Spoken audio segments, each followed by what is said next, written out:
রাজ্য সরকারকে বলবো, তোমার এই পাগলা কুকুর সামলাও, তোমার এই পাগলা কুকুর সামলাও, না হয় বাধ্য হব।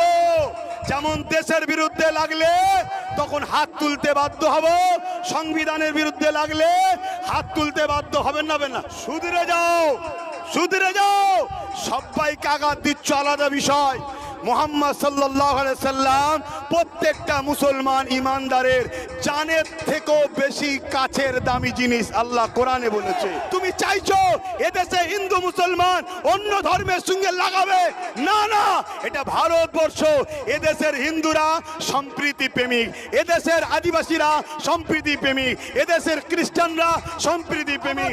লড়াই হিন্দুর বিরুদ্ধে নয়, আদিবাসী দলিতের বিরুদ্ধে নয়, কোন ভারতীয়ের বিরুদ্ধে নয়। আমাদের লড়াই সংবিধান বিরোধী কেন্দ্র সরকারের বিরুদ্ধে লড়াই। এ ঠিক বলছি না ভুল বলছে? সে কোন আইন এমন হয় যেটা সংবিধানের 25 নম্বর ধারা মানুষকে ধর্মীয় স্বাধীনতা দিয়েছে, তার ধর্মের প্রচারের স্বাধীনতা দিয়েছে, তার ধর্মকে সে কিভাবে পালন করবে এ অধিকার দিয়েছে। এই সংবিধানের ধারাকে সামনে রেখে কেউ যদি আমার সংবিধান বিরোধী ধর্ম বিরোধী কোনো কথা বলে, তাকে আমরা মানছি না।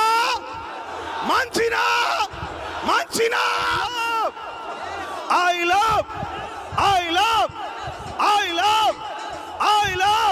হাত তুলে বলুন লব্বাইক, হাত তুলুন লব্বাইক।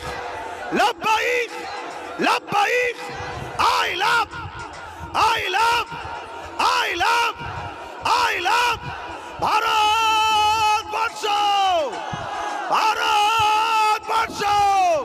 ভারতবর্ষ, ভারতবর্ষের সংবিধান, ভারতবর্ষের